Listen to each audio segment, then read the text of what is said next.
Hello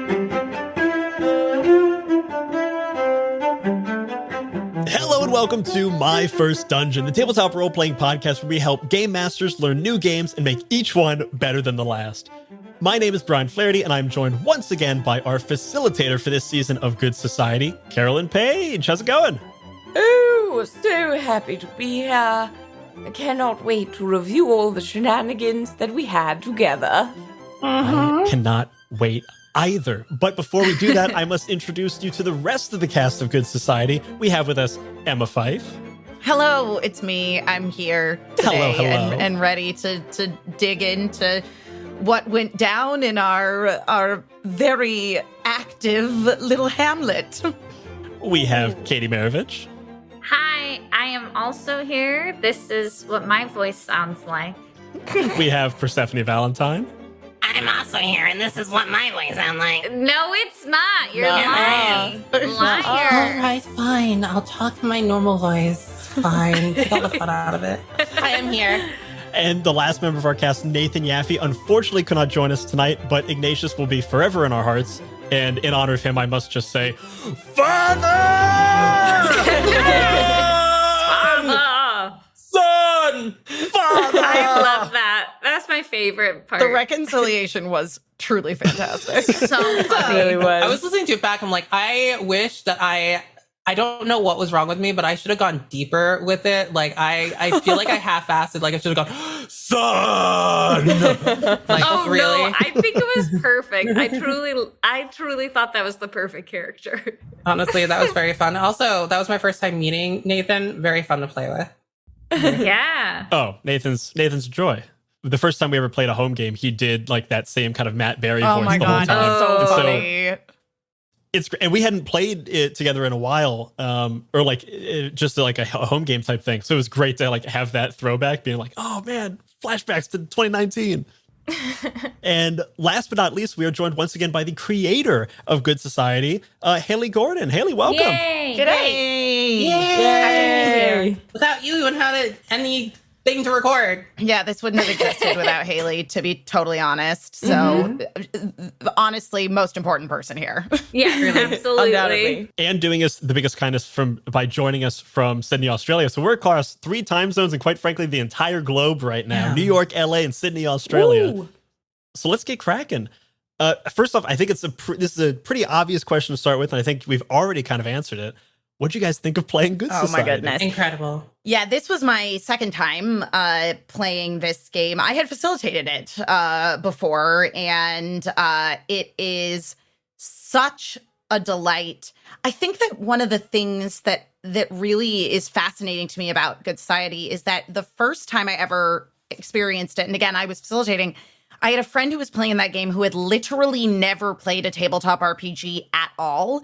And so because she had no preconceived notions of what was supposed to be happening. So when I tell her, oh, you're going to be your main character, and then you're also going to play some side characters, she's like, great, got it. Whereas some of the people who were used to playing a more traditional, you have a game master who makes a lot of the decisions about the direction that the story's going, plays all the NPCs, etc. It was really interesting to see them get a little more tripped up on the whole, they also get to play secondary characters and they dictate what those characters' wants and needs are. Mm-hmm. I gotta say, doing the secondary characters was wonderful for my ADHD. One of the reasons why I play and I DM, I play more now, but one of the reasons DMing is actually easier for me than playing is because I can switch between characters and it helps keep my brain focused. And that was such a fun aspect to it and really unique, I feel like. Mm-hmm. Yeah, I feel like we got to really we had so much freedom, which was really nice. And yeah, it was nice having obviously we had Carolyn, but also I feel like we got to kind of push some plots that were super fun. It's one of those games where I feel like it's easy for people to pick up as a new sort of system, but for experienced improvisers, role players, this is a blast because you're not so limited. It's limited in the ways that you always want a good improv scene to be limited. We have the setting, we have the character, we know what we're going to do with that, but then you can just go hog wild and Yes. like really, really develop things. And then you also have like worldly influence by playing multiple characters. And that's actually very unique and a really cool approach that I really like. about this. Mm-hmm. I really love, as far as like the mechanics go, the epistolary phase, like the letter writing phase, and then also the rumors and scandal, because it really makes it so that it's kind of like a soft reset on the world for like one scene to the next. And it's like, okay, we finish a scene, we finish a session, kind of, novel chapter.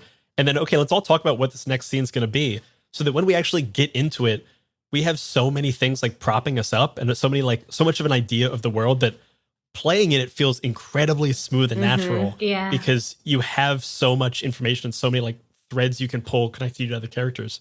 I really, really love the epistolary. Me too. I love spreading rumors, just in general. I'm an awful person, but no.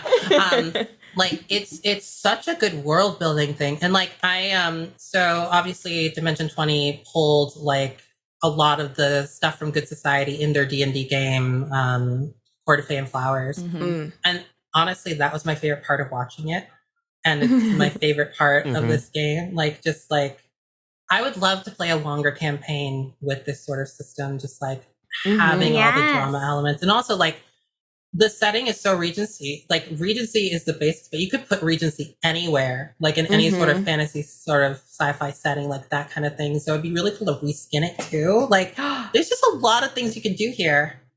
Gossip Girl reskin. Yes. Oh Yes. my god. Or even like Right? Clueless XOXO. reskin. Oh my Like, God. 100%. Well, I mean, Yes. clearly He that's is Emma. truly perfect. Yeah, exactly. Clueless is Emma. And I mean, that is once again the thing that's so strong about this, and also so reminiscent of Austen's novels, wherein nothing really happens.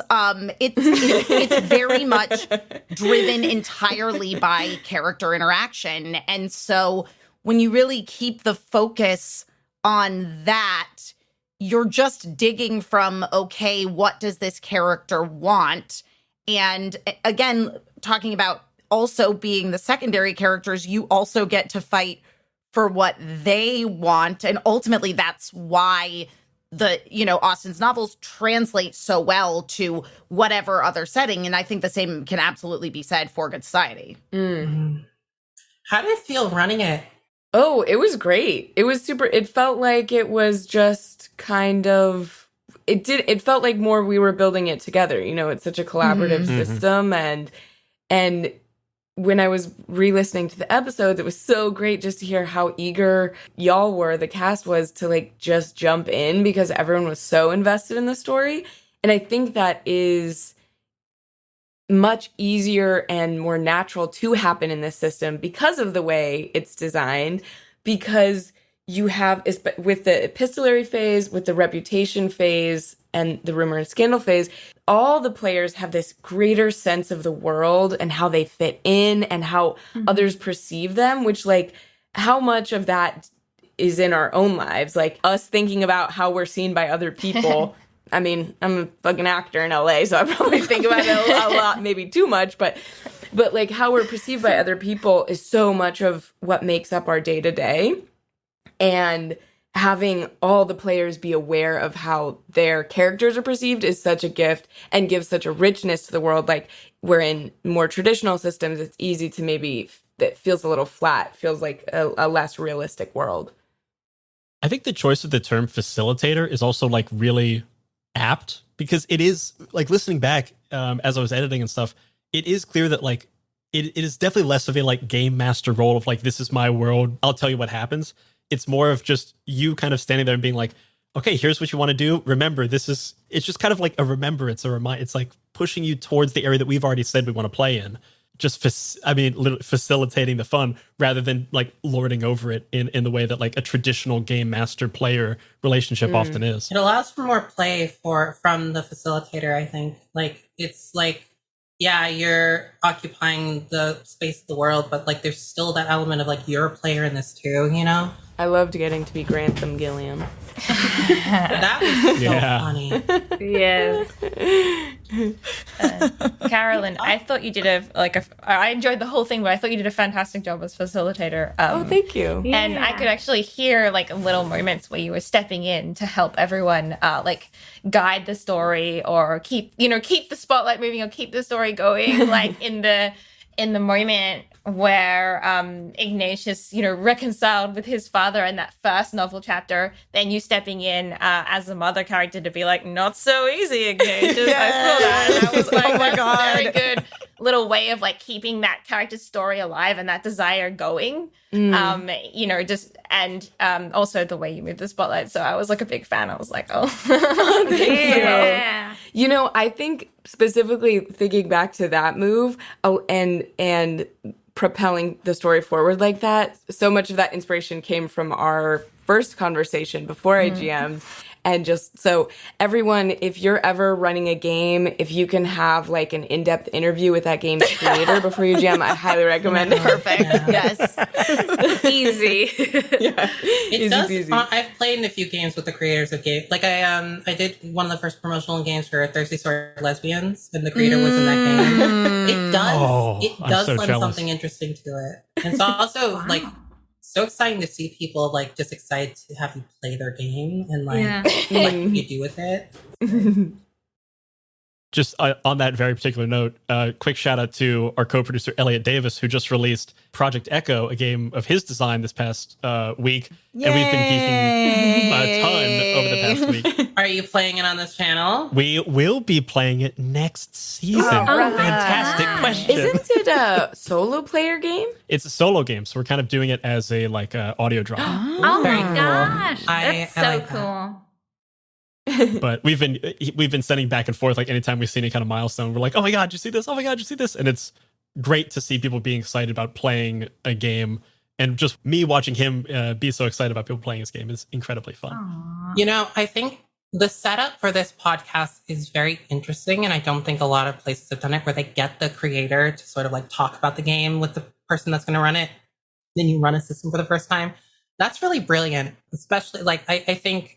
Like, especially for this cast, like everyone here is a seasoned actor, performer, improviser, comedian. Well, most of them are actors, comedians, improvisers. Like I have the least improv comedic training, but like it's so cool to see like have someone talk about the game and like be sort of like a guide for the person running it, and then go into the game and have like this awesome team of people that are all in, and then like getting this like pure form of the game because everyone's so committed to it. It's really it's smart. It's very smart. What we really like about doing this show format is that like kind of our whole ethos is about setting people up for success and like try these new games. There's so many cool games out there that give you better experiences, more specific experiences than what D&D necessarily can.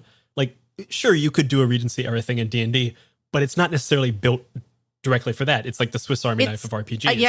I mean, with Dungeons and Dragons specifically, I don't love it for a very relationship-based game because none of the skills in the game are specifically targeted around that. And again, one of the things that works so well about Good Society is the way that it sets the player and facilitator up for success in terms of, again, establishing from the beginning, literally, you are motivated by this thing. And here are some relationships that you have, and like this defines who you are. And ultimately, your relationships with others is what defines play and the story and everything. And so to me, again, like you were saying, it's like, obviously, yes, you can kind of make D&D work for whatever, but what a gift to have something that is really setting you up to keep it entirely character driven. It really is cool. And like I love D&D and I love reskinning D&D, but like the reality is that like the reason people do that is because it's the most popular and most noticeable one. And they know it already. And like there's that name. But there are so many systems out there that are so worthwhile and so worth trying and so fun. Oh yeah. And like role-playing systems like that are more focused on role-playing character development and driven stuff are really fun to get into, especially I feel like almost, especially for people that want to like do stuff online with like D&D and stuff, it's almost more important for them to probably start with games that are more roleplay heavy, because realistically, the reason most people watch these sort of things aren't necessarily for the mechanics or anything. I mean, some do, but like it's mostly for the characters, the relationships, the struggle, those sorts of things that they're dealing with, which D&D doesn't necessarily lend itself well to as a system. I have a question for Hayley. If you were to do a reskin of this of a Good Society game, like what's a setting that you'd want to see it reskinned into? So, like, along with Good Society, we also have a little book called Expanded Acquaintance, where we have done some, like, expansions and extensions of Good Society. And so I guess that was our first instinct. We've got a magic one. We've got, like, a Zorro-esque one where you are Regency, ladies and gentlemen by day, and masked vigilantes by night. You know, very sensible. I love that. I love that. I didn't know that existed. But I love in Zorro. that book, the sort of most total reskin we have is a Fey Court setting, funnily enough, and this was like prior to Court of Faded Flowers. So that was where my first instincts went to, like, I think the thing about reskinning Good Society, and like people do it quite frequently. We're very lucky enough to have like quite a vibrant Discord where people are like, I've reskinned it for this week. Come and play Mecha Society or whatever it is. Is that Oh my God, the Mecha fundamental of the system is the battle between duty and desire. It's the battle between how people perceive you and what they think you should do and what you think you should do, and the thing you really, really want to do, right? And so I think as long as you're in any context or setting where you have like that pressure, then I feel like you can take a Good Society there. And so for me, like this world of like the Fey Courts where you could add all this like complete weirdness and magic, and crazy like fantasy stuff, but still keep that core of, you're at a court. What you do, how other people perceive you, you know, that's gonna affect your whole life. And you know, if you're taking it the extreme of Fey Society, it could like literally affect your physical being or like your, you know, magical landscape of the world. So yes, that's where we went when we reskinned it completely for a new setting for the first time. I kind of want to see what would happen if you put it into a cyberpunk setting. Ooh, that's fun. Regency Cyberpunk. I think I want to do a high school setting. It was High so school fun. setting would be really like cool rich too. high school. Oh, rich high Yeah. school totally works. The Mecha Definitely Society works. thing immediately made me think, oh yeah, I mean, given all the politics and stuff in Gundam, like this would be a great. I was gonna say, this truly, feels very rich for Mercury, right? Fucking Evangelion would be interesting. Yes. But I was thinking, like, yeah. sort of like a society that gets so advanced that they come back to that sort of like duty versus like joy. Like Dune, thing. basically. Yeah. Basically. But like high school, Yeah. I would run that in a heartbeat. I've run high school. I'm known for running a high school game, for crying out loud. Like I would run that in a heartbeat. So especially the rumor phase, like a Mean Girls type of deal. Right? Oh my Like, god. let's do this. Heathers, if you go really dark. Heathers. I want to do Heathers. Maybe. Hey, can I run this on your? It's not the first time it'll be on your podcast, but I'll run this if you want, Brian. We can make it happen. Or that I'll I do want it. to do that Zorro one too. That's That fun. sounds really fun too. Yeah. Zorro Scarlet sounds fun. Pimpernel It vibes. reminds me of there's actually like a telenovela system. I forget the name of it that just came out. Oh, Pasión de la Pasión. Yes. And it looks so cool. I want to I'm play just that like, so bad. as It's someone supposed to be who so watched fun. telenovelas without subtitles and had no, like, it just got things from context clues whenever I was sick from home from school, I'm just like, it'd be so much fun. Should we talk about stuff that like happened in the game, like in general, like specifics? But before we talk about like specifics of the game, I want to take us all the way back to the beginning, because there's one part of this game that we didn't play on mic, and that was the collaboration phase, which is kind of the session 0. And this question comes to us from our Discord, from user Hermitized, and they'd love to know what sort of conversations we had before the game, specifically regarding tone, historical accuracy, gender roles. And these are all things that are kind of explicitly laid out in the collaboration phase of Good Society. When we started, we kind of all agreed, because this was session 0, it was going to be romantic comedy. And Hayley, this was based on your recommendation, since we were going to do a shorter game. We were going to do like loose historical accuracy. Our gender roles are going to be like kind of standard, but also it definitely turned out not to be kind of standard for the Regency. But what I love about collaboration in this kind of Session Zero is that by the end of it, we had such strong threads between the people. Starting this game there was like no hump to get over. There was no activation energy. It just like started. We were on the ground running. Mm-hmm. It reminds me of the way that you set up this game reminds me of an improv game that I learned I actually learned this through LARP, but it's called the string game, where you pass around a ball of yarn. So there's say there's 5 people. One person gets the ball of yarn, and they pass it to another one, and then they say a connection that they have with that character, and then they get one back, and then it goes on, so on and so forth. It's very much like that.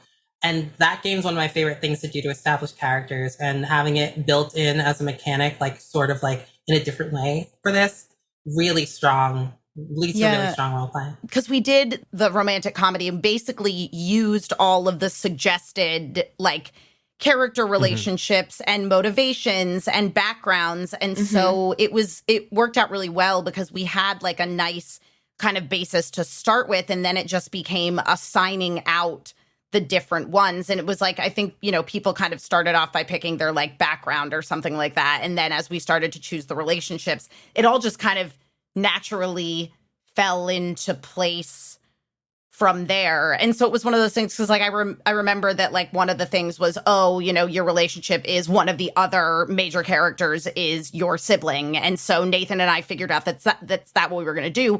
But I still was able to take on the sort of newcomer status by being her family was really poor. And it was a Frank Churchill situation where she was gone for a really long time and then came back to the town.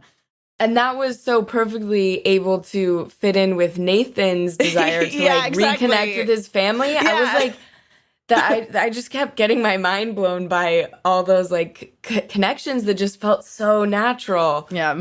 And I think the way that I read in my silly semi-okay British accent. I read where are you from again? British accent. All up and down the coast of England. Yeah. I think I read all the the major desires for the characters, and then afterwards we had people say ooh, that one sounded good to me, or I wanted this one, and then we did that, and then we each made the connections for them after. Yeah. Yeah. That was such a fun Session Zero. Midnight Muscadines is a cozy, dark tabletop role-playing game where light and shadow intertwine in a fractured world. Players take on the roles of marmoteers, brave adventurers who journey into the untamed wilderness to collect the elusive Midnight Muscadines, craft magical jams, and protect the fragile light of Nim.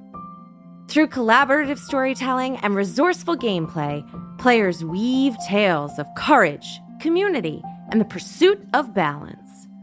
Will you preserve the light, uncover the truths hidden in the shadows, or reshape the balance of the world forever? Midnight Muscadines is perfect for fans of Studio Ghibli and Sea of Stars who seek to capture the magic of exploration and the heartfelt adventure in a world where small heroes make a big impact. Play Midnight Muscadines as a traditional GM'd game, GM-less, or even solo. Midnight Muscadines is crowdfunding now on BackerKit. Join the campaign at pandiongames.com/muscadines. I'm Quinns of tabletop role-playing game review show Quinn's Quest, and this is Play to Find Out. Play to Find Out is an actual play podcast that brings notorious old games from the 80s and 90s back to the table. Each season of Play to Find Out, I'm joined by Emily Johnson and Rob Morgan. Good? Nervous? Yeah. You both looked at each other really concerned, like you think what's about to happen is going to be unpleasant. And frankly, I think that's rude. And together, we explore the TTRPGs of ages gone by.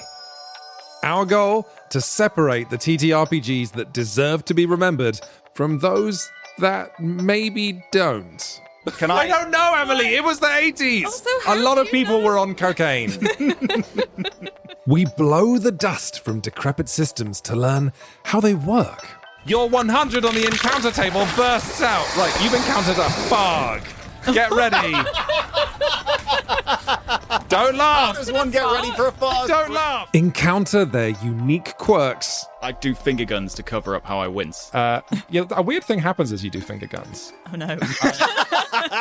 And I'm hoping that the Quinn's Quest community will join us in exploring these games too. If you this up, cannot describe to you how much your adventure ends here. Yeah, that's fair. Because the best way to learn is to play to find out.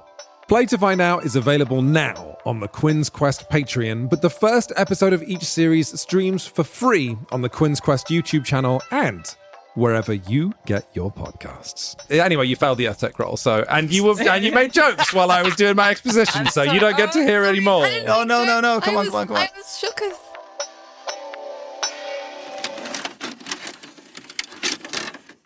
I think the other thing that was great about that was I just really am loving Session Zeros. The more games I play, the more I realize Session Zero is like So the important. best session sometimes.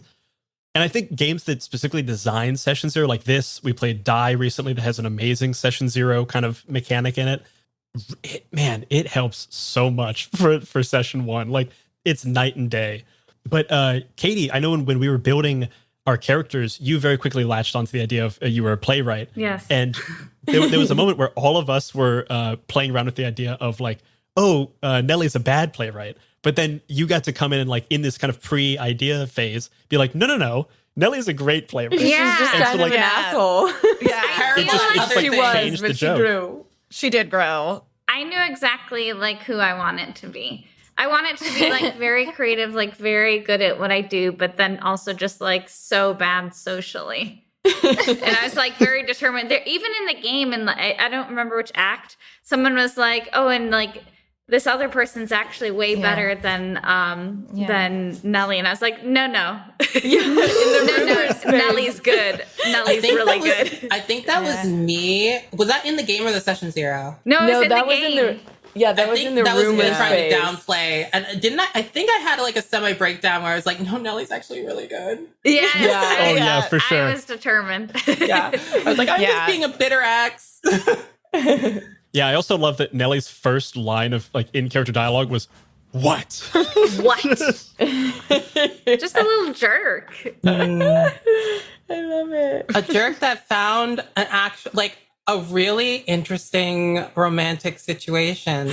Like Nellie God, almost boundary seemed like breaking. aromantic in Yes, that way, definitely. but like it's funny because I know aromantic people in very long-term relationships, and it's very much like that, where it's like this mutually beneficial relationship where they care about the person, but it's very much like it's not a traditional romantic relationship where it's like obsessive or whatever. It's just like very much like support each other wholeheartedly. And there is like affection there, but it's not what you traditionally consider a relationship. And that was brilliantly clear. And I think that like that, I got that out of, Georgina's ultimate engagement to Nellie was that, Nellie, that when Nellie came forward and was like, I am going to be a bad partner to you. Like that came from a place of like, oh, actually, I do care about you. So I just want to give it to you 100 here.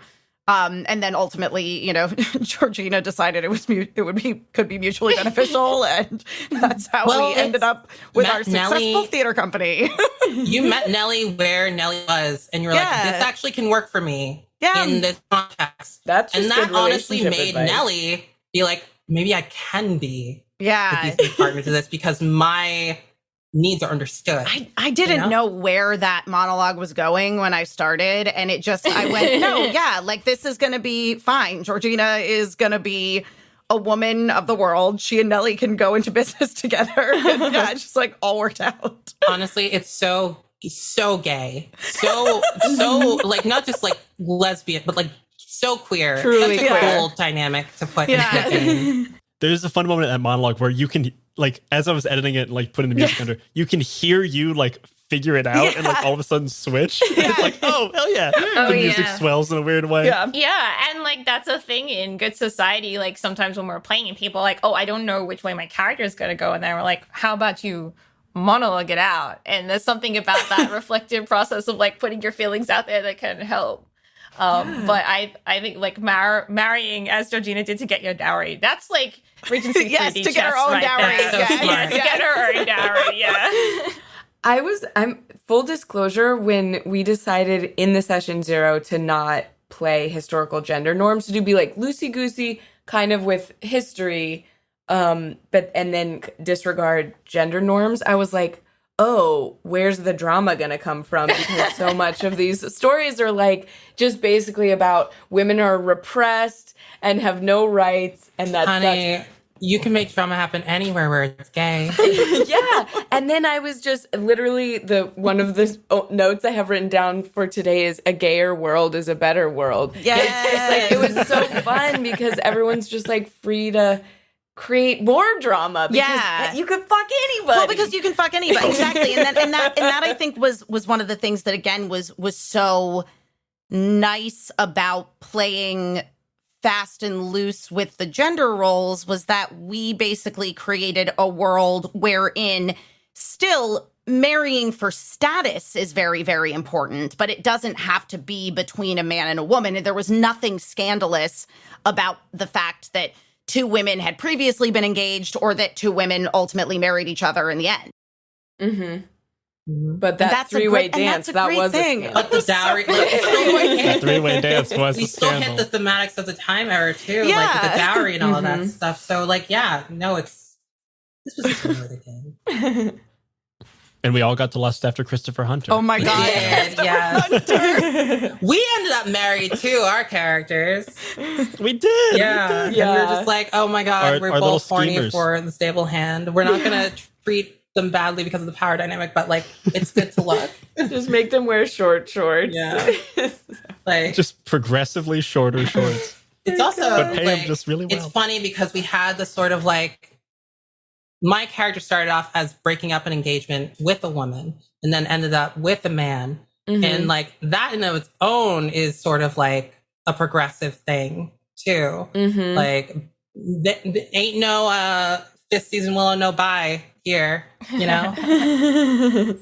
It was funny to like have the dichotomy of like kind of our characters were like Brian and I's characters were the ones that ended up sort of like in the more traditional like Bridgerton style relationship, I think. Yes, totally. Yeah. Very Bridgerton season 2. Yeah. Very Bridgerton season 2. Very We love Bridgerton it. season 2. Yeah. I also loved your character. I kept thinking of Imogen kind of as like Miss Darcy, like Darcy's sister, as like the kind of like schemer. Yes. Oh. Especially like when paired with Georgina, who's kind of like, I don't know, who was Elizabeth's sister? Lydia? Who's the silly one? No, who's the eldest Bennett? Jane. Jane. It very much felt like Jane, like kind of coming in, just being nice, and then Miss Darcy would come in and like, you know, cut her down in all these different ways. Yeah. I really loved the like backhanded compliments and kind of like getting out of it because you're naive and like nice. I mean, I had to be the spicy character. We had so many tropes. Obviously Emma was like the ingenue character. We had the sadly Nathan isn't here, but we had the like failing alcoholic. We had The ne'er-do-well prodigal son. the upstanding military man. And then we had the passionate asshole creative. And so it's like the misunderstood artist. and I was like, okay, so like, you know what? And I play this character very well. Snide really needs to remove the stick out of her ass kind of character that ultimately does get the stick removed out her ass. Yeah, because that's what I was going to say is that like it's what was great about Imogen was that she was very aware, I think, of the airs that she was putting on, and she really was a good person, like underneath all the affectation. And ultimately, like we got to see that side of her, which was really nice. I also think the line that made me laugh more than anything, because I totally forgot about it when I was editing, and I was sitting in a cafe in the West Village while I was doing this, and it's Emma, you just sent a message to Imogen, and you end it with like, I may be younger than you or whatever, and there's a long pause, and then it's Persephone going, younger, and I absolutely lost it. And the barista was like, "Are you okay?" I'm like, "I'm fine. We did run this as a high school skin. Everyone was like 17 in Yeah. We were like between 17 and 19. We were young and hot. Yes. Young and hot. Everyone was young and hot. Young, rich, and probably hot." Young, rich, and probably hot. Yep. Which is the best way to open a story. Like, this would have been such a good CW take on, like, Bridgerton. Totally. As soon as the writer's strike is over, we'll pitch it. As soon as that's over. Here's 3 hoping. years from now. Yeah. Don't say it. Don't say it.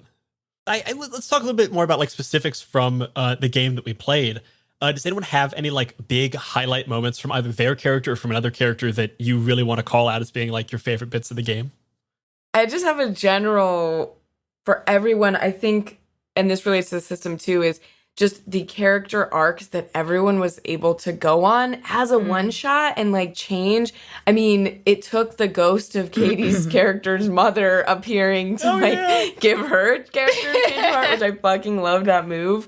That was one of my favorite moves. That's what I was gonna say for mine, because I feel like I was like, oh shit, I have to have like a reason for why I'm suddenly nice, and I just pulled that out of my ass. And then it ended up being, I think, good. Hopefully, Yeah, it's perfect. Very love Phantom Thread. Very Phantom Thread. Or we love a Scrooge visited by ghosts in the night situation. The classic trope. Can we talk about the whole play scene? Oh my God. Hilarity And of the the play scene. the sabotaging of the script and the back and forth about, oh no, we need to get them the real script again because now we don't want to sabotage the play anymore. And Nathan's back and forth in the backstage area when they were like trying to ascertain which version it was. That was so good. I cannot stress how fun that was. The second I had that idea, I looked at like Nathan through the screen. I was like, I know he's going to know where I'm going with this. Yes. We've been friends long enough. He's going to know what the play is. I just loved him. Are you sure? This one? Do you want to take a look at it? No. I'm good. We did definitely decide on like a rom-com, but we didn't want to go into farce, but it definitely got there. And as soon as that moment happened, I was like, this is full Moliere. Like, we are comedy of errors. And I love it because those are my favorite kind of stories. I was like, this is so funny. Those little moments of tension and misunderstanding. That moment was genuinely tense. I like knew when I was listening to the podcast again, I was like, A, I know what happened. I know. B, none of this is real. And I was so like, oh my God, what? It was, I love that moment. I was panicking. I was like, oh God, what's going to happen? What's going to happen? And there was a part of me that's like, I want to see all this ruined, but I'm like, no, I don't. Yeah. I was very impressed with how much like plot tension you managed to fit into 4 hours. Like that you made this like relatively coherent narrative, and on the whole, like had a very like Oscar Wilde like kind of I was like, importance of being earnest. Yeah, exactly. It was very for the longest time. I didn't know what that play was, and just for some reason, I had it in my head that the importance of being earnest was like a drama, like a dry drama. And then I watched it and I was like, this is amazing. I didn't know this was this. I didn't know the title was a pun. You know what I mean? I was like, it's great. If you haven't seen Importance of Being Earnest, go watch it. It's great. I'm just realizing now that that Georgina and Imogen had a very similar relationship to the two girls in Importance of Being Earnest, where they're like technically fighting over the same guy, but not really. And it's great. It's a great play. I also loved the character work that everyone did. Like, everyone's voice acting was really spot on. Just like, Emma's like, oh, constant ingenue. I also like made the choice with Georgina that I just really wanted her to actually be like she genuinely was a nice, kind person. Like, she did not have any ill will towards anybody. Like, she genuinely wanted everybody to succeed, but still also wanted to get what she wanted, which then, once I monologued, turned into a real revelation about what she actually wanted. So I just love, this was so much fun, and I love playing with all of you. It's Emma specifically. It's so fun to watch you do character stuff. Not that anyone else, anything else, but it's like playing an ingenue is hard. Yes. Like, it's very hard. Like, it's not easy to make that feel genuine. And Georgina felt very genuine and smart Like she Yeah, kind of At had the wasn't same dumb. time, that's no, tricky, she had yeah. a more mature Elle Woods thing going on. Like, like very Ooh. Oh, that's a sweet, good call. seemingly, Perfect. but like sweet, kind of naive, but not really, but still Yeah. very worldly and understanding. Like it was very much that. Yeah. And now I'm just thinking of everyone else's character. I'm like, I could say the same thing about everyone. Yeah. Like Nelly. Oh my god, the level of commitment that The Katie commitment, had. the deadpan timing, Yes. which Katie, we all know that you're a master of deadpan delivery and just comedy in general. Like, there's no one that does it better than you. But it was so good. So good to see it in character. I'm gonna gush about everyone. Okay, And then you get to Brian. watch me just slowly slip into a Southern accent. Yes. I every liked it, chance. honestly. It was like you were like, I think honestly, it's also hard to play like an upstanding military character without them being boring. And you just immediately from the beginning decided like this guy's going to be a little tortured because he really does want to pursue a creative thing, but like knows in his heart that duty must come first. It's a very, very Regency sort of thing to do, and like just really well played. And then Carolyn, you just killed every single NPC, from my character's rival bitch character to the guy that had to roll around and wasn't getting the what was he, a pie? Or He was An olive. An olive. It was an olive. And the Queen's Go, lunchbox. Grantham Gilliam. What about all the picnic item? Yeah. He had a whole like arc inspiration? too. Like in the background, he just had a very quiet arc unto himself. Yeah. What was the inspiration for the title of the Queen's lunchbox? Oh, we got to talk about the play titles. Oh, I have no idea. It was the first thing that came out of my mouth. There were so many. Too good at things, Katie. The Queen's lunchbox, the like something's glass, the Angel's The glass Angel's foot. glass I think. foot. There was And then the Timber Swindler. that was The my. Timber That was Swindler. actually that one I had written down. I was like, I had right after we had met to do like the collaborative talk. I had written that down because I was like, that'll be funny. I'll use that later. The They were Timber all so Swindler. I want to make that into a sketch or something. That's good. That's a good title. Very happen. good. This whole thing could have been a play.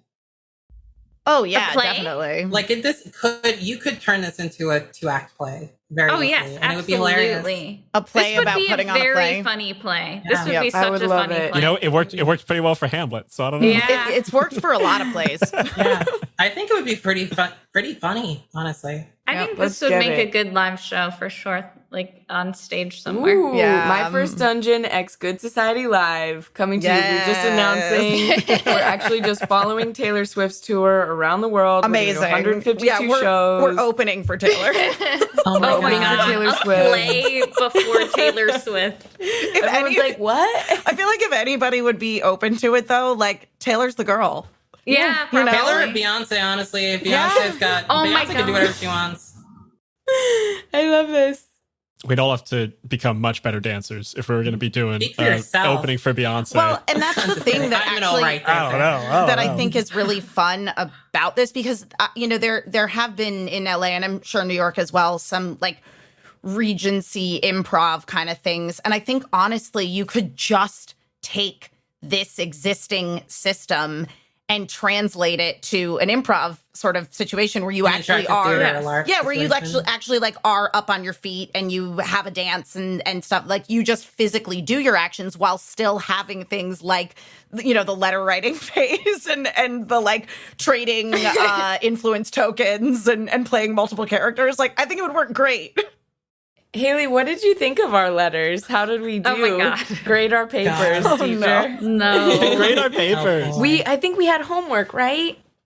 That's totally me. I mean, I adored all of them. I love epistolary as a phase of the game in general. I think I said that when we first talked, Brian. I was like, you know what, I like epistolary and as a general concept, but no, y'all like knocked it out of the park. I think like one of the great things that epistolary does is, as noted, I think already is set you up for the next Yeah. novel chapter, as well as like express some character stuff that you like don't necessarily have the context to express, you know, in the group environment of a dance or whatever it is.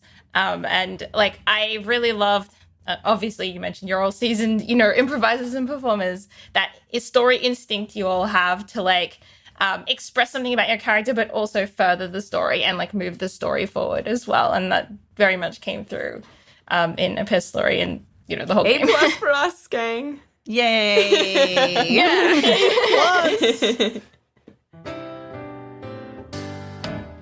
And that is all for this episode, and indeed this season of My First Dungeon. But if you want to hear a little bit more of this conversation before we go, you can head on over to patreon.com/myfirstdungeonpod and join the dice pool. That is our $5 a month Patreon tier, where you will find right now 20 more minutes of this very conversation, where we talk a whole bunch about all the long-term games we want to play with the Good Society system. In addition to that, you're getting bonus monthly actual plays each and every month. So come on over and check it out. A big thank you to this cast: Emma Fife, Katie Maravich, Persephone Valentine, and Nathan Yaffe. To your facilitator for this season, Carolyn Page. And a big ol' thank you to Hayley Gordon and everyone at Story Brewers for making this phenomenal game. Hayley, where can people find you and what are you guys up to?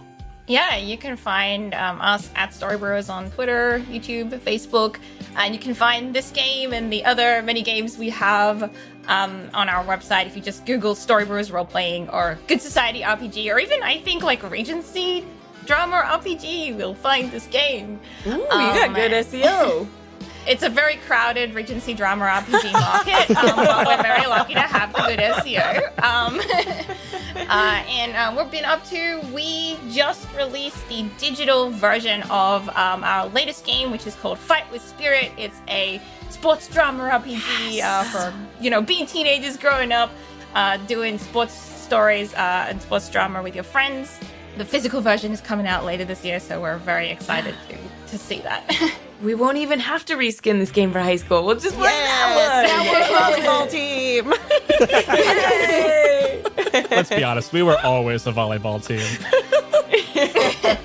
And Carolyn, you think you can help take us out of here? As I have oft said, my dearest listeners, the wheel of the Tarn is ever spinning, and we are powerless to stop its advance. Scandal and heartbreak are as predictable as clockwork, but that does not mean we must all fall prey to their machinations. In this world, fortune will always favor the bold, and my listeners are certain to count themselves amongst the dauntless. Happiness and wealth are yours for the taking. All you must do to claim them is to take your turn in the game of good society.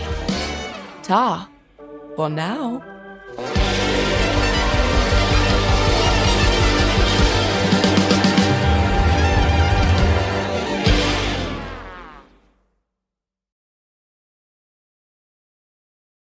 You like us. You really like us. At least, I assume that you do, as you've listened to every minute of this episode. And yet you haven't already left us a 5-star review? Oh, well, what are you waiting for? Get over to Spotify or Apple Podcasts and leave that review now. It's always wonderful to hear words from our adoring fans. Getting more ratings helps people find the show and love it as well. And we love to hear your nice words. So head over to Spotify and Apple Podcasts and leave us that 5-star review. Ta-ta!